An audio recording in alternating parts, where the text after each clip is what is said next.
It was raining heavy that night. She texted me saying her place was leaking and she couldn't sleep.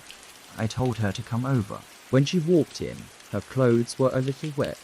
She laughed and said, "I hope you don't mind me staying." We sat by the window, listening to the rain. At first, it felt innocent, but the way she leaned on me, the way her eyes stayed locked on mine, I knew the night was going to be different.